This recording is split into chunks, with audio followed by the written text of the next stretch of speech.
৭১ অপরাধের দায় তো আমাদের না।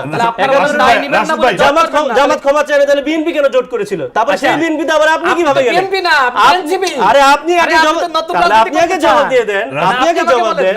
উনি একটা মন গড়া গল্প বললেন যে প্রফেসর ইউনূস জামাতের আমিরকে ফোন দিয়েছিলেন আসিফ মাহমুদকে ঢাকা। না না, এগুলো মন গড়া গল্প না, এগুলো সত্য। এনসিপি আর তো এরকম গল্প আমরাও শুনেছি। এই যে রাশেদ ভাই নূর ভাই আসিফ মাহমুদের বাসায় গিয়ে বসে থাকতো, তাদেরকে যেন এনসিপিতে নেওয়া হয়, এনসিপি এবং গণ অধিকার যেন একীভূত হয়, এরকম গল্প আমরাও শুনেছি। এমনকি দল গঠনের আগে তো নাইদ ইসলাম আমাদেরকে ডাকছে, যদি আমরা সত্যি বলে মেনে নেই, দলে থেকে বলে মেনে নেই। আমি ভাইয়ের কথা সূত্র ধরেই বলছি যে ক্ষমতা এমন এক জিনিস, ভাই গণ অধিকার পরিষদের সেক্রেটারি ছিলেন, সেখান থেকে ক্ষমতা এমন এক জিনিস, তিনি বিএনপিতে গেলেন, আমি বিএনপিতে গেছি, আপনি কোন দলে ছিলেন? বদলে বিএনপিতে চলে গেছিলেন, তারপরেও কিন্তু তিনি সফল হতে পারেন না। তারপরেও কিন্তু তিনি সফল হতে পারেন না। ক্ষমতা এমন এক জিনিস, ওটাই আমি শুধু বললাম। বলেন কোন দলে ছিলেন? আমি তো দল করিনি, আমি 24 এর আগে এই যে আপনার দলে বিভিন্ন দল থেকে লোক আসতেছে না, তো বিএনপিতে যদি বিভিন্ন দল থেকে লোক যায়, আপনার সমস্যা আছে? আমি তো তাহলে আপনি এগ্রি করলেন যে সমস্যা নেই। আপনার দলে আপনি কিন্তু অথচ এই পয়েন্টটা নিয়েও কিন্তু আপনি শুনতে বললেন, আপনি এই পয়েন্টটা নিয়ে শুনতে বললেন, সেটা কি 90 এনসিপি হচ্ছে না? আপনি যে এই যে ইশরাক মানে সরকারকে নিলেন, সে কি 90 এনসিপি হয় নাই? হ্যাঁ হয় নাই, তা আপনার দলে যাচ্ছে না? তাহলে আপনি তো বললেন যে ক্ষমতা এমন এক জিনিস যে জামায়াতের সাথে জোট করতে বাধ্য হলো। আপনিও তো ক্ষমতার লোভেই বিএনপিতে গেছেন। আমি তো ক্ষমতার লোভে না, সরকারের সাথে আছেন। আপনি নিজের এতদিনের কষ্টে গড়ে তোলা দলকে ধোঁকা দিয়ে আপনি বিএনপিতে চলে গেছেন, সেটা ক্ষমতার লোভে না। আপনি বলেছেন জামাত ইসলাম ভারতের তৈরিকৃত দল, বলেন নাই? আপনি বলেছেন ঐতিহাসিক দায় যার আছে তার সাথে যাব না, বলেন নাই? তা আপনি কেন বলেছেন? অবশ্যই বলেছে। আপনারা তো সেগুলো কথা থেকে কিন্তু তারা শুনে আসে না। আপনারা কি হতে চেয়েছিলেন? সংস্কার করতে চেয়েছিলেন, সংস্কার করেছেন?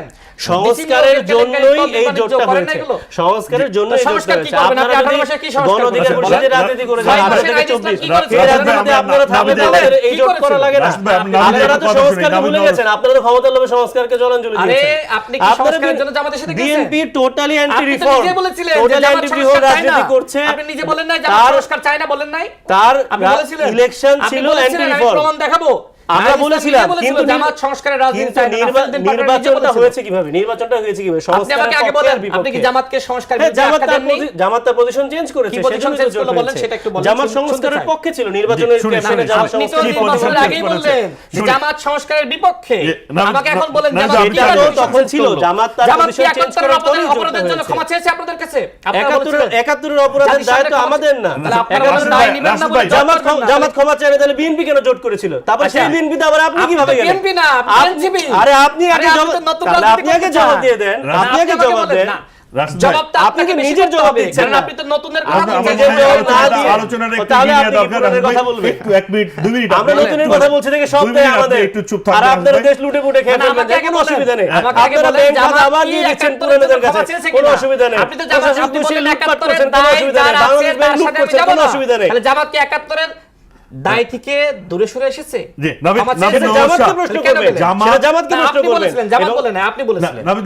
আমি তো বলেছি যে আমাদের এই নির্বাচনে জোট হয়েছে সংস্কারের পক্ষে আর বিপক্ষে। আমাদের কাছে গুরুত্বপূর্ণ মনে হয়েছে যে এই সংস্কারের পক্ষে আমাদের নির্বাচন করতে হবে, সেজন্য এই জোট।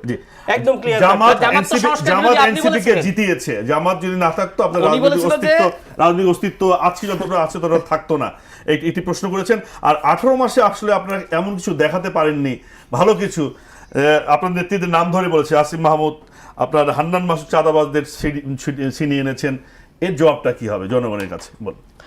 এটা তো নূর ভাইও তো ঢাকা উত্তর সিটি কর্পোরেশনে টেন্ডারের জন্য যেতেন, তো এরকম অভিযোগ দিলে সবার নামই করা যাবে, থানা থেকে সবার জন্য ছাড়া হবে। হান্নান মাসুদ এই ছাড়ানোর পর কিন্তু তাকে পার্টি থেকে শোকজও করা হয়েছিল, সে যুক্তিপূর্ণ ব্যাখ্যা দিয়েছে, তারপর সেই শোকজ সরিয়ে দেওয়া হয়। সুতরাং পার্টি যখনই একটা অভিযোগ দেখেছে পার্টি কিন্তু অ্যাকশন নিয়েছে। আর 18 মাস তো এনসিপি ক্ষমতায় ছিল না, ওনারা যতই যাই বলুক এনসিপি তো ক্ষমতায় ছিল না। এনসিপি যতটুকু ক্ষমতার আশেপাশে ছিল ততটুকুই গণ অধিকার পরিষদ ছিল, তার চেয়ে অনেক গুণ বিএনপি ছিল।